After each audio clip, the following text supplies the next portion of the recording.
살아오면서 한 번쯤 무언가에 미쳐서 불타올랐던 적이 있었나요?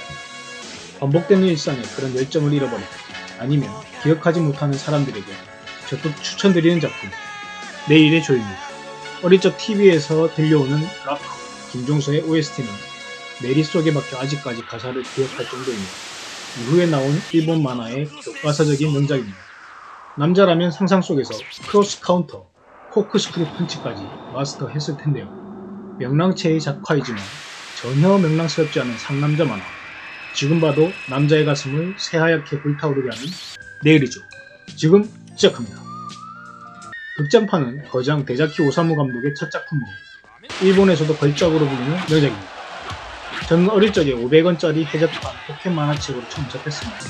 애니메이션은 고맙게도 당시 공중파에 방영이 되었습니다. 특히 마지막 편을 보고 저거 죽은 것 아니다, 친구들과 싸울 정도로 충격적인 결말이었지만 후에 생각하면 할수록 더 이상 완벽한 결말이 없다고 할 정도로 내리 속에 막힌 장면입니다. 주인공인 야부키조는 시작부터 건달 3명을 물리치며 강렬한 첫인상으로 등장합니다. 생긴 것과는 달리 상남자의 말투로 마치 앞일은 전혀 생각하지 않는 그런 행동으로 색다른 매력을 보여주는 야부키조. 그런 조 앞에 나타나는 자가 있었으니 그는 바로 애꾸는 탄게 단페이였습니다. 그는 프로복서 출신이나 생애 첫 챔피언 타이틀전을 앞두고 불의의 사고를 당해 애꾸눈이 되면서 은퇴하게 되고 코치 활동을 이어가나 밤낮 술주정이나 부리는 태물로 살아가고 있죠. 이 작품을 보면 볼수록 단페이의 희생적인 모습과 조에게 내일이라는 희망을 계속 심어주는 중요한 캐릭터로 흉악한 외모에도 왠지 정이 가고 애정이 많이 가는 캐릭터입니다. 단페이는 희망 없이 페인처럼 살아가다가 천부적 재능을 갖춘 조를 발견하게 되고 그를 복서의 길로 들어서리게 하려고 노력합니다. 아니, 인생을 걸었다고 봐야겠죠. 하지만 조는 건달들과의 싸움에 휘말려 유치장에 갇히게 됩니다. 조는 경찰들까지 뒤엎으며 탈옥을 하게 되고 이를 더욱 키우죠. 정말 내일이라고는 생각하지 않는 조의 행동들. 조는 그렇게 쫓기며 폐가에서 포위된 채 경찰과 대치하게 되고 더 이상 일이 터지기 전에 조를 설득하러 단페이가 폐가로 진입합니다. 왕년 프로복서 출신인 단페이는 복싱 기술로 조를 사정없이 때려눕힙니다. 반시체로 만들고는 멋진 음악과 함께 조를 링으로 보내지 않고 먼저 소년원으로 보내버립니다.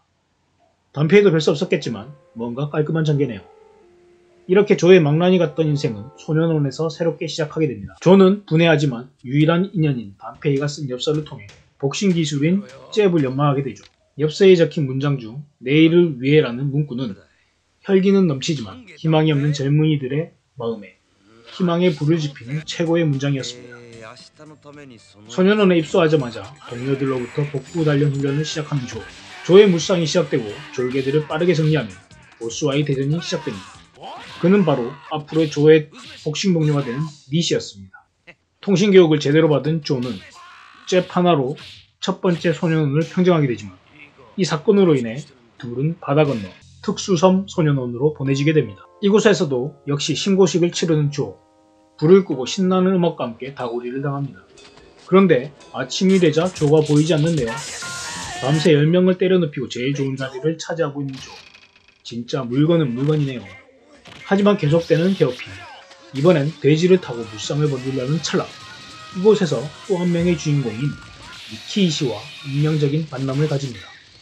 복싱 선수였던 리키이시는 멋진 펀치로 돼지들을 날려버리죠. 리키이시의 펀치 한 방에 나가 떨어집니다. 단 한 방에 무릎을 꿇어버린 조. 다시 일어나 필살기 잽잽이가 연발되지만 리키이시의 라이트 한 방에 또 나가 떨어집니다. 잽은 프로급인데 스트레이트는 왕초보라며 본인이 복서임을 알리게 되죠. 조는 이후 눈빛이 달라집니다. 밤까지 자지도 않고 복싱 훈련을 시작하게 된 것이죠. 침대를 세워놓고 리키시를 생각하며 단페이가 알려준 스트레이트 투근까지 시작합니다. 며칠 뒤 히로인 시라키 요코가 헬기를 타고 등장하는데요. 요코는 시라키 재벌가의 딸로 이곳 수용생들을 위해서 위문 공연을 하러 온 것이죠. 이 위문 공연에 단페이도 출동했습니다. 반갑게 맞이하는 조. 조가 앞에서 깐죽거리자 뒤에서 막아서는 리키이시. 야, 이런 모습 중고등학교 때 교실에서 많이 봤었는데요. 요즘도 그러려나요? 아무튼 밖으로 나가 재대결을 펼치려는 순간 요코의 방해로 리키이시만 조에게 얻어맞습니다. 담페이는 정정당당하게 링 위에서 승부를 보라며 하며 긴급 제안을 하게 되죠. 사실 리키시는 복서로 데뷔하여 13KO 전승을 기록한 유망주였죠. 시합 도중 관객이 아웃복서라고 지적하자 이를 못 참고 관객을 폭행, 이후에 링을 떠나게 된 것입니다. 리키시는 1분 안에 조를 잠재우겠다며 보기 좋게 선언합니다. 통상 이런 경우 결과는 어떨지 아시겠죠? 아가씨의 지령에 긴급히 링이 만들어지고 처음으로 링 위에 올라서는 조. 마우스피스를 물자마자 리키시의 망타로 바로 바닥에 엎드려집니다. 이어서 여유있게 두 번째 다운까지 뺏어내는 리키시. 사실 아무리 싸움을 잘한다고 해도 복서인 리키시에게 이길 수가 없는 경기였죠. 정신을 잃은 듯한 조. 본능적으로 리키시에게 또 달려듭니다. 일방적으로 또 얻어맞았지만 천부적인 싸움꾼의 기질이 발휘됩니다. 로프 반동을 이용해 조의 트레이드마크 크로스 카운터를 성공시킵니다. 자신도 상대방의 공격에 노출되며 날리는 이 크로스 카운터는 지금 봐도 정말 멋진, 그리고 좀비 같은 맷집을 가진 조에게는 일격필살의 기술이었죠. 동시에 링 바닥에 쓰러지는 두 사람. 리키시는 보기 좋게 걸었던 약속을 지키긴커녕 원샷에 쓰러져 버린 것입니다. 사랑의 스포츠 복싱. 펀치 한 방에 사이좋게 누워서 꿀잠을 자게 되네요. 이번 경기에서 손목 스냅의 중요성을 몸소 체험한 조는 스스로 손목을 강화하는 특훈을 시작합니다. 바로 한 손으로 괭이질. 땅을 팔 때마다 피가 터져나오네요. 소년원 수용생들은 복싱이라는 스포츠에 매료되어 열심히 소년원 생활을 하게 되고 조도 리키시와 재시합을 기대하게 되죠. 스포츠의 힘이란 정말 대단한 것 같습니다. 리키시는 출소 전 조를 찾아와 따로 1대1 시합을 신청하고 비가 오는 가운데 처절한 시합이 진행됩니다. 그렇습니다. 3일 뒤에 출소를 하게 된 리키시는 프로복서로 서기 전 조와의 승부를 가리고 싶었던 것이죠. 하지만 요코의 중재로 시합이 마무리되고 요코 재단의 스폰서로 요코와 함께 리키시는 출소를 하게 됩니다. 출소 시 멋진 연설과 함께 수용생들에게 마중까지 받으며 나가는 그는 조에게도 열심히 하라며 작별 인사를 건네고 멋지게 돌아서 수용소 철문을 나갑니다. 닫혀지는 철문을 향해 달려가는 중 이때부터 조의 마음이 불타오르기 시작한 것 같습니다. 같은 소년원 출신임에도 불구하고 복싱만으로 사람들에게 응원을 받으며 출소하는 리키시를 보며 조는 자극을 받게 된 것이죠. 그리고 TV에서 리키시의 경기를 보게 되며 조는 전율을 느낍니다. 자신도 모르게 리키시를 응원하고 있는 조. 조는 더욱 불타오르게 됩니다. 조가 출소하는 날 리키시와는 상당히 대조적인 모습이 연출됩니다. 밑바닥 인생으로 다시 시작해야 하지만 작가는 내일의 희망적인 모습을 보여주듯 담페이와 희망차게 걸어가는 모습을 연출하게 됩니다. 미요코와 담페이의 차이일까요? 담페이는 막노동을 하면서 다리 밑에 허름한 복싱 클럽을 세웠습니다. 눈물 다리라고 불리는 이 다리는 눈물을 흘리며 건너오게 되는 것을 상징하죠.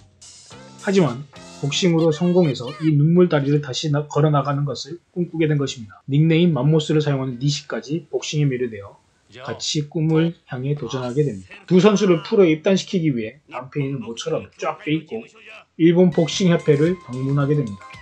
하지만 담페이의 지난 행적은 누가 봐도 곱게 볼 수가 없었네요. 협회 임원들은 담페이의 과거를 크게 문제 삼게 되고 담페이의 희망은 절망으로 변하게 됩니다. 멘붕이 온 담페이는 그 자리에서 난동을 부리고 술에 취해서 돌아오게 되죠. 뭔가 이제 꽃길만 걸을 것 같던 상황에서 또다시 절망 속으로 빠져든 것입니다. 담페이를 쳐다보는 조의 표정은 정말 소름이 돋을 정도였죠. 들깨들에게는 들깨들의 방식이 있다는 조. 조는 복싱장을 찾게 되고 벤턴급의 신인왕 유망주 울프 나카구시의 경기를 보게 됩니다. 아시아 권투의 희망, 게다가 담페이를 내친 오타카 회장이 키우는 선수죠. 늑대를 물러들어간 들깨의 반란이 시작됩니다. 타이밍도 절묘하게 리키시와 나카구시의 사진 촬영 때문에 마침 기자들이 몰려있었습니다. 휘파람을 불며 사인을 받아갑니다. 그 사인을 발로 밟으며 도발을 시작하고 달려드는 울프를 향해 크로스 카운터 한 방으로 시선을 끌게 됩니다. 탄계 건투 클럽의 야부키종을 언급하는 리키시의 양념까지 더해 기자들은 특종을 쓰게 되는 거죠. 여론의 힘은 대단했습니다. 프로테스트 조건을 획득한 조. 겁나 멋진 모습으로 등장하죠. 처음으로 스포트라이트를 받는 조. 베테랑 무라타와의 첫 경기. 조의 또 하나의 트레이드마크. 바로 양팔을 내리며 노가드로 상대의 공격을 기다립니다. 상대의 공격을 유인하며 그대로 크로스 카운터. 존 머탱. 정말 맷집 하나는 정말 세계 챔피언. 파죽의 연전연승으로 울프 나카구시와 대전이 상사됩니다. 파이팅! 공과 함께 시합이 시작됩니다. 예상과 달리 빈틈없이 가드를 올리는 조. 상대를 의식해서일까요? 전공법으로 나서는 조. 어퍼컷으로 선제 다운을 뺏어냅니다. 뭔가요 이건? 그리고는 가드를 내리는 조. 얻어맞기 시작합니다. 그리고는 크로스 카운터를 날리지만 쓰러지는 것은 예상과 다르게 조입니다. 그렇습니다. 울프도 조의 크로스 카운터를 대비했던 것이죠. 또다시 크로스 카운터가 올 찰나 반사적으로 더블 크로스 카운터를 성공시키는 조. 울프에게 주먹을 넘깁니다. 울프는 피를 쏟아내며 실려나가죠. 저도 승리 후에 쓰러지며 드라마틱한 경기는 끝이 납니다. 그런 그의 모습을 본 리키시의 눈에 빛이 일어납니다. 퇴장하는 조에게 다가와 사랑에 빠진 듯이 선언하죠. 다음은 자기 차례라며 대전을 약속합니다. 하지만 리키시는 나이트급으로 체급을 벤턴급으로 한 단계 내려야 하는데 이게 말이 쉽지 감량은 거의 죽음을 각오하고 진행해야 하는 결심이죠. 리키시의 감량 훈련이 시작되고 조금씩 말라가는 리키시. 지하 창고에 들어가며 문을 잠궈달라고 부탁하는 리키시. 이놈도 보통 놈은 아니죠. 뭘 위해서일까요? 조에게 이기기 위해서 오직 한 가지 목표. 이렇게 두 청춘은 서로를 향해 불타오릅니다.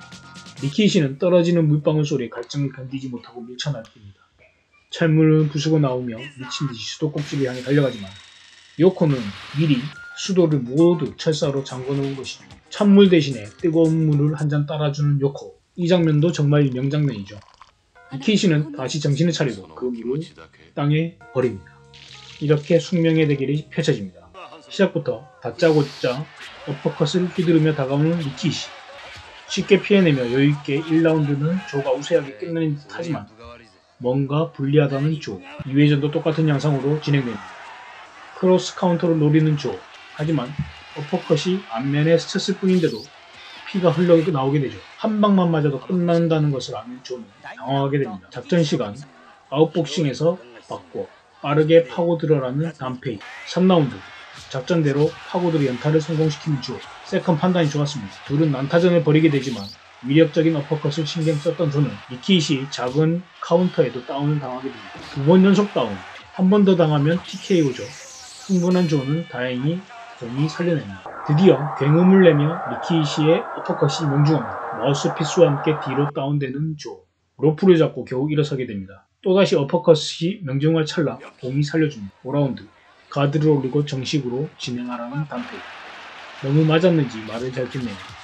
조가 가드를 올리기 시작하자 당황하는 리키시는 같이 전공법으로 맞받아칩니다. 하지만 또다시 어퍼컷에 날아가고 다행히 가드 덕분에 이번에는 일어서게 됩니다. 그리고 6라운드 이번에는 난타전이 벌어집니다. 또다시 리키시의 스트레이트에 다운당하는 조. 감량으로 체력이 떨어져 있을까요? 조의 마구잡이 펀치에 우세적이던 리키시는 다운을 당하게 되는데 이게 불행하게도 넘어지면서 하단 로프의 뒤통수가 충격을 받게 됩니다. 목을 세차게 흔들며 카운트 9에 일어서게 됩니다. 하지만 엄청난 몰골을 하고 나타난 리키시. 조는 기분 나쁘다며 두려움에 떱니다. 가드를 내리고 다가온 리키시. 저도 가드를 내리고 마주봅니다. 이렇게 공격도 하지 않고 최종 라운드인 8라운드까지 오게 됩니다. 그리고 조의 선제 공격에 리키시의 크로스 카운터. 또 그것을 더블 카운트로 마무리하려는 조. 또 그것을 피해내고 어퍼컷을 성공시키는 리키시. 조는 하늘로 솟구쳐 올랐다가 거꾸로 떨어집니다. 모두를 경악하게 만든 최종 라운드. 조는 좀비 근성을 일으켜보지만 피를 토하며 일어서지 못합니다. 리키시의 승리. 하지만 상태가 이상합니다. 최고의 명승부를 끝낸 두 선수. 리키시는 요코의 환영을 받으며 훈훈하게 경기는 마무리돼가는 듯합니다. 멋진 배경음악으로 리키시에게 다가오는 조. 자신의 패배를 인정하며 과연 리키시라며 멋지게 악수로 마무리하려는 조. 모든 것이 해피엔딩으로 끝나려는 그 찰나 리키시의 손이 엇갈리며 그대로 쓰러지며 리키시가 죽었다는 기자들. 6라운드 조의 훅에 로프의 충격을 받고 내추럴을 일으킨 것이죠. 맨발의 조가 리키시의 시체를 확인할 때 눈물을 감출 수가 없었습니다. 얇은 미소로 웃고 있는 리키시와 그것을 바라보는 조. 쓰러져 있는 요코. 조의 비명과 함께 이렇게 1편은 끝이 납니다. 정말 쉴 틈을 안 주는 전개와 거친 펜선을 이용한 적화. 희망을 줬다 뺏었다. 롤러코스터와 같은 감정은 이 작품의 묘미입니다. 80년에 상영된 이 작품에 이어 2편은 81년에 제작되어 상영됩니다. 다음 2편 리뷰를 기대해주세요. 여기까지 보셨다면 당신은 이미 구독되어 있습니다.